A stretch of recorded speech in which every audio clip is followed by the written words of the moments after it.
If we ask Tony Hoare, Turing Award winner from 1980, what is the most important programming concept, I bet he would say abstraction. I'm Patrick Karpinski, and normally I help developers to earn more. If you would like to know how to double your income in 90 days, then you can find link in the description. But for now, let's go out and talk about abstraction profoundly for you to understand how it works and be able to explain that on interviews. But firstly, intro.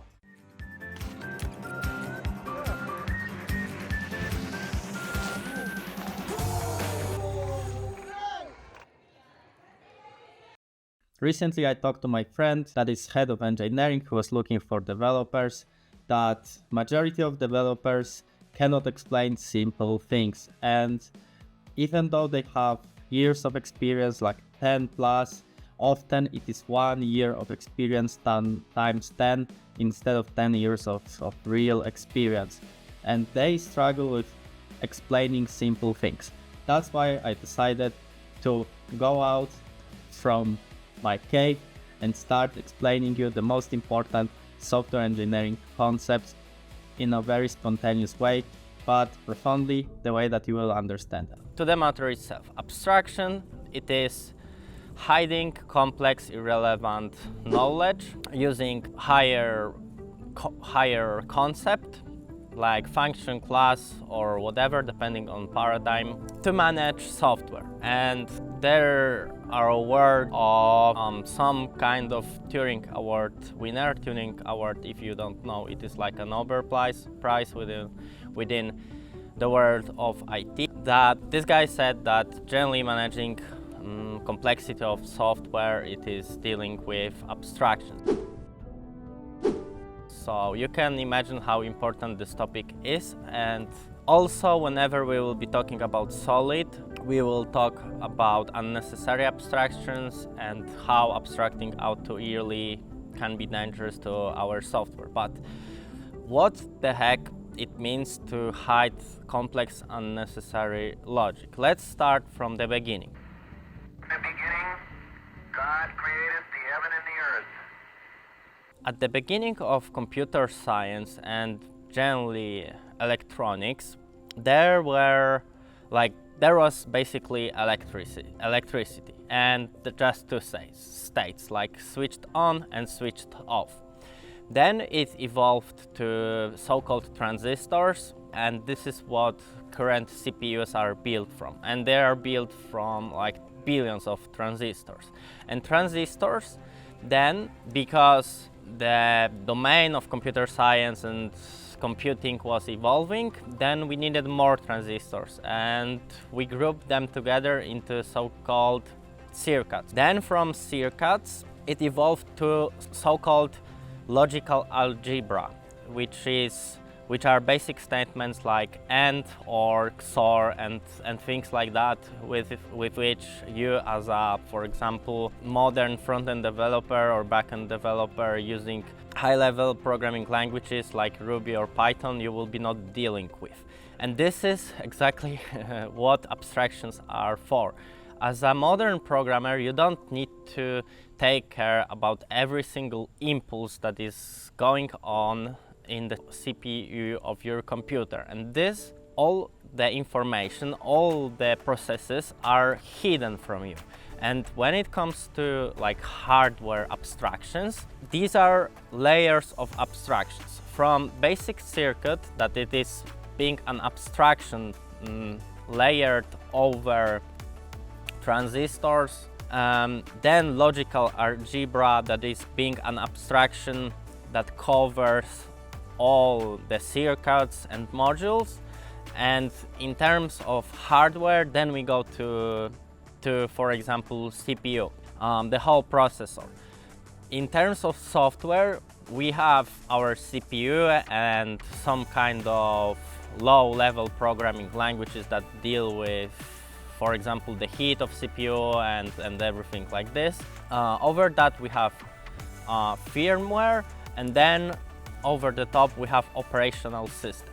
And our operational system, like for example Linux, Windows or Mac OS, these are just layers of abstractions, and these layers let us to control whatever is going on under the hood through the layer of, for example, graphical user interface. And as a user of Linux or Mac OS, you don't care about processor and everything like that, but you have an access to, for example, visual presentation of the usage of RAM, and you can force quit some applications whenever your computer is slowing down. So through like clicking on some kind of icons and folders and buttons, which is just an abstraction over the whole system and software and hardware that is being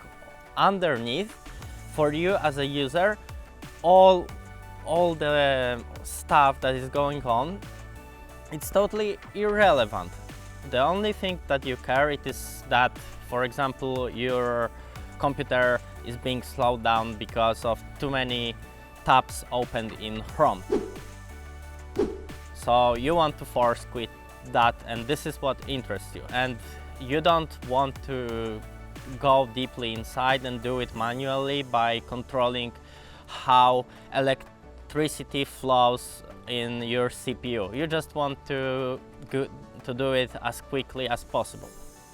By the way, if you ever played Minecraft, I saw on YouTube that people recreate some parts of computers and logical algebra using some Minecraft blocks, and everything functions the same way, and you have the interface and computer looking like your Windows machine or whatever. So if you would like to see how all of the things that I'm talking about right now are working and how it looks in an overview, then look for some computer implementation in Minecraft. It will give you a clue how generally all of those levels of abstractions look inside. Let's talk finally about programming, because I was talking about hardware, firmware, and things that normally in 21st century we don't care about such things. I'm here to tell you right now, we don't care. We care about building software applications, some games, artificial intelligence, and we don't deal with electricity. This is what electronics engineers deal with. As a programmer, you will be not dealing probably with logical algebra. I mean, in indirect way, obviously you will, and some of concepts are like translated, and we use it whenever we use some kind of conditionals. But this is exactly what I'm talking about. You are using it in indirect way through the abstractions, which are programming languages, and even programming languages like JavaScript are built using C++. So you are using C++ underneath by using JavaScript, which is like a layer of abstraction, which is programming language that doesn't have access to, for example, allocating memory manually and controlling the flow of application in the manner that you can do in C++. Because for front-end developer, for Node.js developer, those things usually are not necessary, and we can build front ends without taking care of the storage manually and things like that.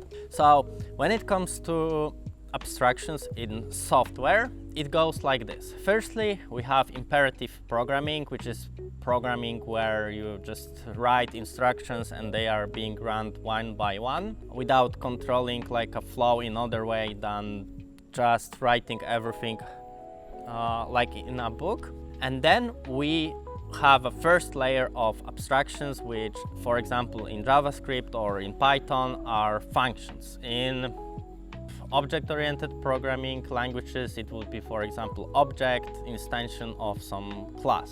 So you have some kind of expressions and you wrap them in first layer of abstraction, which is a function.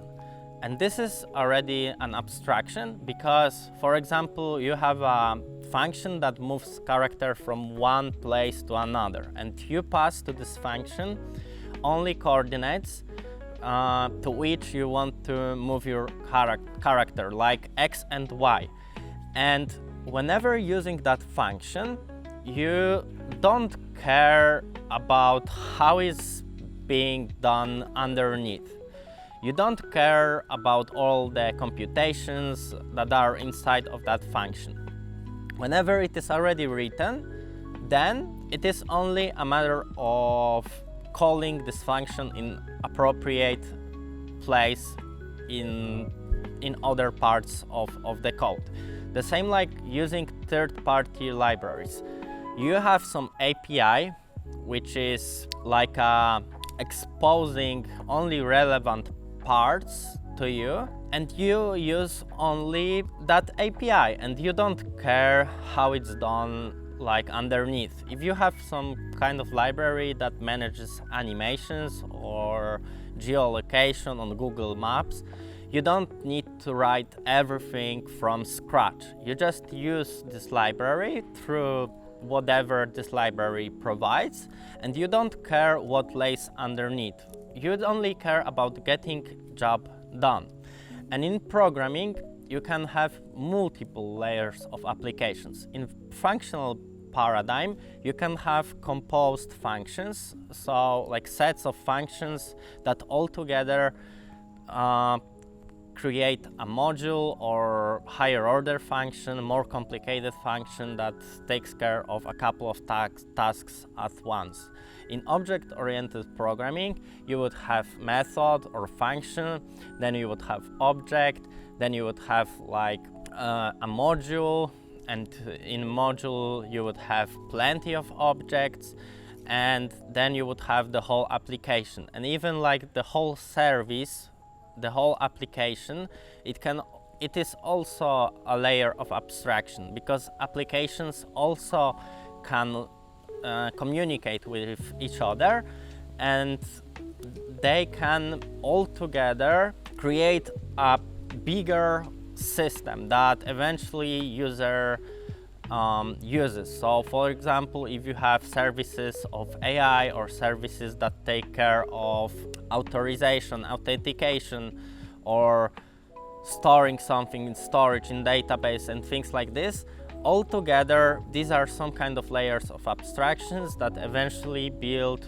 our software, program, and game, or whatever you are building. So, and managing all of those abstractions and modularizing everything the way that it will be scalable, testable, that somebody will be able to get familiar with the whole system, understand it, fix bugs, so fix some problems and errors quickly.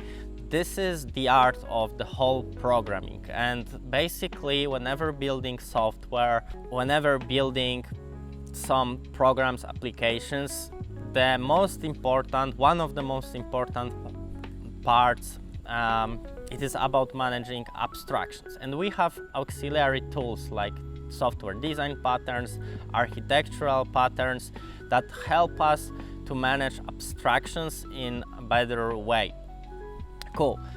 I've been talking for quite some time now, so that would be it for today's episode. So remember that abstraction, it is like a concept that evolved naturally in the computer science, and we can differentiate between hardware abstractions that evolved over time from transistors to logical algebra, CPU, through software abstractions that are abstractions over CPU and firmware and our OS system, up to abstractions in software, in programming, that are firstly functions or methods, then objects, classes, modules, and services, and the whole applications. So I hope you found this episode interesting, and see you in the next one.